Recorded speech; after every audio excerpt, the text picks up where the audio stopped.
ব্যবসায় বাধা, কর্মে বাধা, সংসারে অশান্তি? মাতৃসাধক জ্যোতিষ ও তান্ত্রিক শ্রী দিব্যজয় শাস্ত্রী 64 যোগিনী তন্ত্র ক্রিয়া ও হোমযজ্ঞের মাধ্যমে আপনার জন্য তৈরি করছেন সর্বরক্ষা কবচ। বিদ্যার জন্য তৈরি করছেন বিদ্যাধারক কবচ। অব্যর্থ ফল দেয়। পেতে হলে যোগাযোগ করুন 6292235677 এই ফোন নাম্বারে। ওম ত্র্যম্বকং যজামহে সুগন্ধিং পুষ্টিবর্ধনম উর্বারুকমিব বন্ধনান মৃত্যুর্মুক্ষ্যমামৃতাৎ। ওং হুং জুং সা মহামৃত্যুঞ্জয় শিবায় পাদুকায় নমঃ। নমস্কার, জয় মা তারা, জয় গুরু বামদেব। আমি আজকে আপনাদের সামনে আবার লাইভে উপস্থিত। আজকে আমরা যে বিষয়টি নিয়ে আলোচনা করব সেটি হচ্ছে বিলাসবহুল জীবন বা লাক্সারিয়াস লাইফ। তো এই লাক্সারিয়াস লাইফ কাদের হয়, কেন হয়, কি কারণে হয়, আর এটি আপনাদের ছকে কি কি থাকলে হবে, বা এটি যদি আমাদের প্রাপ্য হয়, পেতে হয়, সেটা আমরা কিভাবে সেদিকে এগোবো, সেইটা নিয়ে আজকে আলোচনা। তো লাক্সারিটা আমরা বেসিক্যালি বিচার করি যে কোনো ছকে দ্বিতীয়পতি, একাদশপতি এবং শুক্রের অবস্থান দেখে। এই শুক্র এমনই একটা গ্রহ যে আমাদেরকে বিলাসবহুল জীবন দিতে পারে। মানে বাড়ি, গাড়ি, গহনা, বিদেশ ভ্রমণ, যে কোনো রকম সুখ সুবিধে যেটা আমরা চাই, আমাদের জীবনে যেটা খুব প্রয়োজন আমরা মনে করি, যে আমাদের একটা বাড়ি থাকবে বা একাধিক বাড়ি থাকবে বা গাড়ি থাকবে অনেকগুলি, বা আমাদের নানান জায়গায় সম্পত্তি থাকবে, এই জাতীয় জিনিসগুলো শুক্র দেখে। তাই শুক্রের আন্ডারে এগুলো পড়ছে লাক্সারিয়াস লাইফ। এর সাথে সাথে আপনার দ্বিতীয় পতির অবস্থান, সেকেন্ড হাউস লর্ড, তার অবস্থানটা দেখতে হবে। আর তার সাথে একাদশ পতির কানেকশানটাও আমাদের দেখে নিতে হবে, কারণ যে কোনো বিষয়ে সাকসেস পেতে গেলে একাদশ পতির একটা কানেকশান লাগে। তো সেই জিনিসগুলো আমরা দেখে নেব। দেখে নিয়ে আমরা এগোবো কিভাবে শুক্রের জন্যে বা এই ছকে নানান রকম জিনিসের জন্যে আমাদের জীবনে বিলাসবহুল জীবনটা আমরা পাব। তবে তার আগে এই সপ্তাহের রাশিফলটা আমি বলে দিচ্ছি, এটা একটু মন দিয়ে শুনে নিন, তারপর আমরা শুক্র বা আমাদের বিলাসবহুল জীবন নিয়ে আলোচনা এগোবো। তাহলে রাশিফলটা বলছি। প্রথমেই বলি মেষ রাশির জাতক বা জাতিকার জন্য সপ্তাহটা কিন্তু ভালো যাবে। কেরিয়ার, পড়াশোনা, এই দিক দিয়ে কিন্তু নতুন সুযোগ আসার সম্ভাবনা রয়েছে। তার সাথে সাথে যারা ব্যবসায়ী বন্ধুরা আছে তাদের কিন্তু সপ্তাহে ভালোই লাভ হওয়ার লক্ষণ দেখা দিচ্ছে। এর সাথে সাথে যদি কারুর স্বাস্থ্য নিয়ে সমস্যা থেকে থাকে তাহলে সেই সমস্যা কিন্তু এই সপ্তাহে অনেকটাই আপনাদের কেটে যাবে। আর আয় উন্নতি বাড়বে। তার সাথে সাথে আটকে যাওয়া কাজ, যে কাজটা অনেকদিন ধরে আটকে আছে, সেটিও আপনার হয়ে যাবে। তবে একটু সাবধান থাকবেন, পারিবারিক দিকে একটু অশান্তি হতে পারে অথবা একটু বিবাদ সৃষ্টি হতে পারে। মেষ রাশির জাতক বা জাতিকার জন্যে এই সপ্তাহে গণেশের পুজো করাটা খুবই লাভদায়ক হবে। তারপরে চলে আসি বৃষ রাশির শুরুতে, সপ্তাহ শুরুতে একটু বাধাপ্রাপ্ত হবে, যেমন একটু মানসিক ক্লেশ, একটু শারীরিকভাবে প্রবলেম, হেলথ রিলেটেড এগুলো থাকবে, এবং একটু কেরিয়ার নিয়ে প্রবলেম দেখা দিতে পারে সপ্তাহ শুরুতে। কিন্তু সপ্তাহের মাঝামাঝি মানে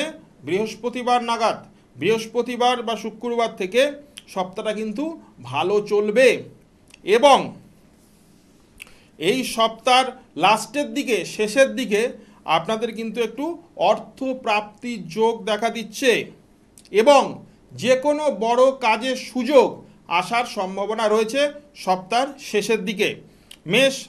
বৃষ রাশির জাতক বা জাতিকার জন্যে এই সপ্তাহে হনুমানজির পূজা করাটা লাভদায়ক হবে। 3 নম্বর রাশি হচ্ছে মিথুন রাশির জন্যে সপ্তাহে প্রথমটা খুব ভালো না। চাকরির ক্ষেত্রে, প্রেমের ক্ষেত্রে একটু সমস্যা দেখা দিতে পারে। যারা প্রেমিক, যারা কোনো রিলেশনে আছে তাদের জন্য একটু সমস্যা দেখা দেবে। এবং বিবাহ বা যারা বিবাহর ব্যাপারে কোনো রকম প্ল্যান করছে বা চিন্তা ভাবনা করছে বা নতুন চাকরির জন্য চেষ্টা করছে, তাদের দিকটা কিন্তু সপ্তাহের প্রথমটা খুব একটা ভালো চলবে না। অযথা কিন্তু একটু ঝামেলায় জড়িয়ে পড়ার সম্ভাবনা রয়েছে। তবে সপ্তাহ শেষের দিকেরটা আপনারা এই ঝামেলা থেকে কিন্তু মুক্তি পাবেন এবং কোনো আটকে যাওয়া কাজ যদি থেকে থাকে সেটাও কিন্তু সপ্তাহ শেষের দিকে করলে সেটা কিন্তু হয়ে যাবে। আর শারীরিক দিকে বা হেলথ রিলেটেড একটু প্রবলেম দেখা দেবে, কিন্তু ওটা আবার আস্তে আস্তে ধীরে ধীরে ঠিকও হয়ে যাবে। তাহলে মিথুন রাশির জন্যে পুরো সপ্তাহটা যদি শনির একটু উপাচার করা যায় তাহলে কিন্তু শুভ হবে। তারপরে চলে আসি কর্কট। কর্কটে প্রথম সপ্তাহ শুরুটা কিন্তু খুব ভালো হবে। কেরিয়ার বা অর্থ লাভ, ব্যবসায়ী যারা ব্যবসায়ী তাদের জন্য কিন্তু অর্থ লাভের সুযোগ, যারা কেরিয়ার আছে তাদের কিন্তু নতুন চাকরি খবর বা প্রাপ্তির সুযোগ, এবং কোনো বড় কাজ যদি তার করানোর থাকে বা আটকে থাকে সেটা কিন্তু সপ্তাহের প্রথম দিকে করে নেওয়াই ভালো। সপ্তাহ শেষটা কিন্তু একটু ঝামেলা, দুশ্চিন্তা, বিবাদের মধ্যে কাটবে। একটা ঝামেলা বা দুশ্চিন্তা কিন্তু সপ্তাহ শেষের দিকটা কিন্তু দেখা যাচ্ছে আপনাদের, এবং সপ্তাহ শেষের দিকে কোনো যাত্রা হওয়ার কিন্তু একটা সম্ভাবনা রয়েছে। আর যে কোনো সময় আমি কর্কট রাশিতে আরেকটা কথা বলে রাখি যে সপ্তাহে একটু খেয়াল রাখবেন, ভুল ডিসিশনের দরুন কোনো রকম বড়সড় ক্ষতি হওয়ার কিন্তু সম্ভাবনা রয়েছে। আর হেলথ বা শারীরিক দিক দিয়ে একটু ক্লেশ বা একটু গ্লানি থাকবে। আপনাদের জন্য হনুমানজি পুজো যদি করেন আপনারা এই সপ্তাহটা কিন্তু ভালো যাবে। তারপর আছে সিংহ রাশি। সিংহ রাশিতে সপ্তাহ শুরুটা খারাপ হবে। যেমন তার কেরিয়ার, যদি নতুন চাকরি বা পুরনো চাকরিতেই থাকো বা নতুন চাকরি খোঁজ দাও সেখানে কিন্তু খুব একটা ভালো ফল তুমি পাবে না, একটু ঝুট ঝামেলার মধ্যে দিয়ে চাকরিটা যাবে। এবং ব্যবসা যারা করছে তাদেরও কিন্তু খুব একটা লাভ এই সপ্তাহের প্রথমে দেখা যাচ্ছে না, এবং কিছু অযথা অর্থ নষ্ট হওয়ারও যোগ দেখা যাচ্ছে। আর শরীর স্বাস্থ্য নিয়েও একটু উদ্বিগ্ন থাকবে। তবে সপ্তাহের মিডিল পার্টটা কিন্তু ভালো হবে, মোটামুটি একটু তোমরা রিলিফ পাবে। তারপরে সপ্তাহ শেষে কিন্তু একটা ছোটোখাটো অ্যাক্সিডেন্ট যোগ দেখা দিচ্ছে, সেটা কিন্তু একটু সাবধানে থাকবে। আর সপ্তাহ শেষে কিছু আবার নতুন সমস্যা হয়তো দেখা দিতে পারে তোমাদের কাজ সংক্রান্ত, চাকরি বা ব্যবসা সংক্রান্ত জায়গায়। তোমাদের জন্যে সিংহ রাশির জন্য সূর্য প্রণাম বা সূর্যর আরাধনা যদি করো তাহলে তোমাদের সপ্তাহটা ভালো যাবে। তারপরে চলে আসি কন্যা। কন্যা রাশির জন্য সপ্তাহটা ভালো, তাদের কিন্তু লাভের যোগ দেখা দিচ্ছে। যে কোনো ব্যবসা বা যে কোনো কর্মে থেকে অর্থ প্রাপ্তির যোগ দেখা দিচ্ছে। তারপর কেরিয়ারের দিক দিয়েও কিন্তু তোমরা শুভ সংবাদ কিন্তু পেতে চলেছ। আর হেলথ বা ফ্যামিলির দিকে কিন্তু খুব একটা প্রবলেম হবে না। শরীর স্বাস্থ্য বা তোমাদের পারিবারিক দিক দিয়েও তোমরা মোটামুটি ম্যানেজ করে ভালোই চালাবে। তারপর অর্থ কষ্ট কিন্তু একটু হতে পারে, নানান দিকে একটু বাজে খরচা হয়ে যাওয়ার সম্ভাবনা আছে। এছাড়া যে কোনো বড় কাজ যদি তুমি করতে চাও সেটা কিন্তু তুমি সপ্তাহের মাঝামাঝি রাখতে পারো, তার মাঝামাঝি রাখলে কিন্তু তুমি সেখানে সাফল্য পাবে। আর হেলথটাও তোমার কিন্তু সপ্তাহ শেষে একটু কম বেশি একটু ক্লেশ দেখা দিতে পারে। তোমাদের জন্যে গণেশ পুজো যদি করো প্রত্যেক সপ্তাহে গণেশের আরাধনা, তাহলে কিন্তু সপ্তাহটা ভালো কাটবে। তুলা রাশি জাতক বা জাতিকাদের জন্য সপ্তাহ শুরুটা কিন্তু খুব একটা ভালো দেখা যাচ্ছে না। কেরিয়ারের দিক দিয়ে কিন্তু একটু বাধাপ্রাপ্ত হবে। অফিসে কিন্তু একটু যারা চাকরি করছে তাদের প্রবলেম দেখা দেবে, ব্যবসার ক্ষেত্রেও একটু প্রবলেম দেখা দেবে। পড়াশোনার ক্ষেত্রেও কিন্তু খুব একটা শুভ আমি দেখছি না। অ্যাক্সিডেন্ট ছোটোখাটো একটা যোগ আছে সপ্তাহের মাঝামাঝি। এছাড়া তোমরা সপ্তাহ শেষের দিকে কিন্তু কিছু ভালো সুসংবাদ পাওয়ার কিন্তু যোগ আছে সপ্তাহ শেষের দিকটা। আর যদি কোনো কাজ ইম্পর্টেন্ট বা কোনো গুরুত্বপূর্ণ কাজ থাকে সেটা তোমরা সপ্তাহ শেষের দিকটা কিন্তু রাখতে পারো। তোমাদের জন্যে শনিদেবের আরাধনা বা পূজা যদি তোমরা করো তোমাদের জন্য দিনটা ভালো যাবে। বৃশ্চিকের জন্য সপ্তাহ শুরুটা খুব ভালো। যে কোনো তোমার কাজে তুমি কিন্তু সাফল্য পাবে। এছাড়াও তোমার কর্মে কিন্তু মান সম্মান বৃদ্ধি হবে, পদ সম্মান পদ প্রতিষ্ঠা কিন্তু তোমরা পাবে। সপ্তাহের মাঝামাঝি কিন্তু হেলথ রিলেটেড বা শরীর স্বাস্থ্য নিয়ে একটু সমস্যা দেখা দেবে। আবার সপ্তাহের শেষের দিকে কিন্তু নতুন বাহন বা গাড়ির যোগ আছে, এটা তোমরা যদি কেউ এটা কিনতে চাও তাহলে সপ্তাহের শেষের দিকে কিনতে পারো। এছাড়াও নতুন চাকরি প্রাপ্তির যোগ কিন্তু বৃশ্চিক রাশির সপ্তাহের শেষের দিকে দেখা যাচ্ছে। তোমাদের জন্য সূর্য প্রণাম বা সূর্যের আরাধনাটা খুব ভালো হবে। তারপরে চলে আসি ধনু।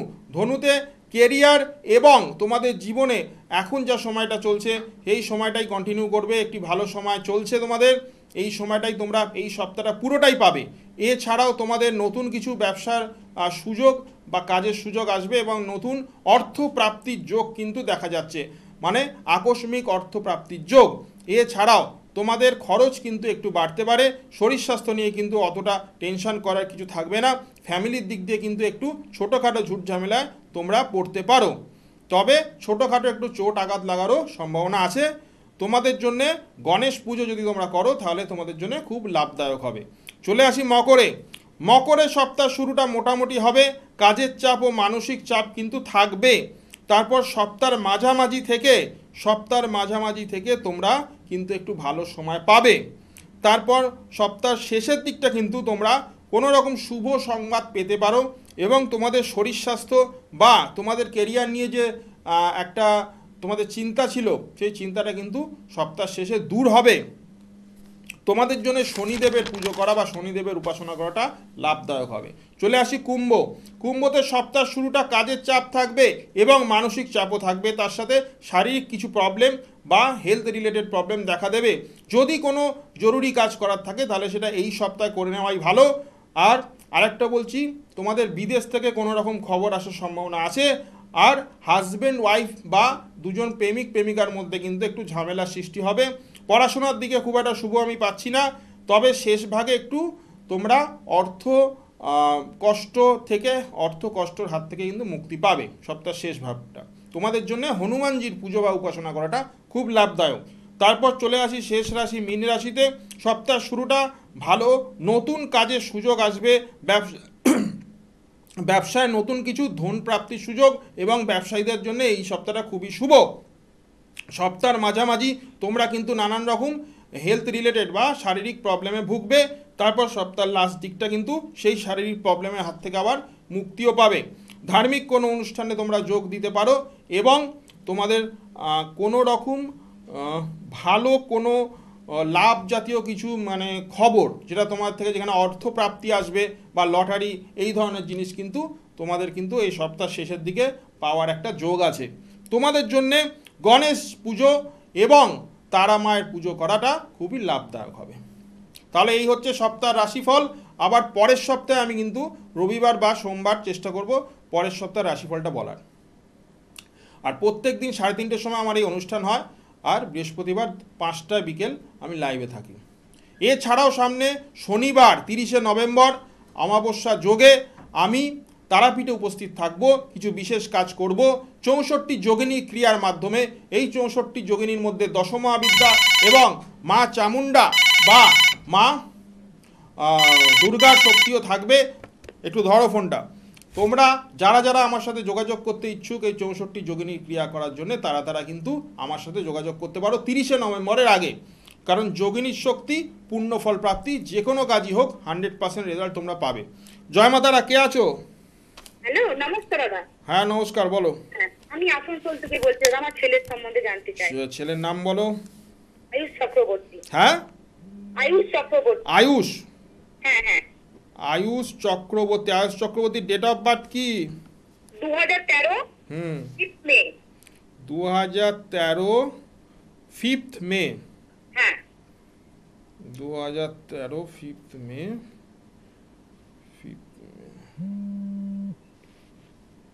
2013 5th মে। হ্যাঁ, ওর টাইমটা বলো। 3:55 বিকেল। বিকেল 3:55 টাইম। দাঁড়াও, 3:55 বিকেল। বলো তোমার কি নিয়ে প্রশ্ন? কোথায় হয়েছিল? ও দুর্গাপুরে হয়েছে। দুর্গাপুর। দুর্গাপুরে। তোমার প্রশ্নটা কি নিয়ে বলো? আমার এই পড়াশোনা নিয়ে। পড়াশোনা নিয়ে। এখন কি পড়ছে? এখন ক্লাস 5-এ পড়ছে। ক্লাস 5-এ পড়ছে। পড়াশোনা কিন্তু ওর মন বসছে না, পড়াশোনায় ওর মন বসছে না। আর ওর সামনে কিন্তু রেজাল্টও খুব একটা ভালো হবে না। তো রেজাল্ট ভালো হচ্ছে? না না না। হ্যাঁ, ওর জন্য একটি বিদ্যাধারক কবচ তুমি দিতে পারো। ওটা দিলে কিন্তু ওর পড়াশোনার জায়গাটা একদম ঠিক হয়ে যাবে। সামনে ভালো ভালো পরীক্ষা আসছে, ওকে যদি এটা দাও ও কিন্তু সাফল্য পাবে। ঠিক আছে, বাকিটা আমার চেম্বারে যোগাযোগ করো, আমি তোমায় বলে দেবো। জয় মা তারা, জয় গুরু বামদেব, নমস্কার, সবাই ভালো থাকবে।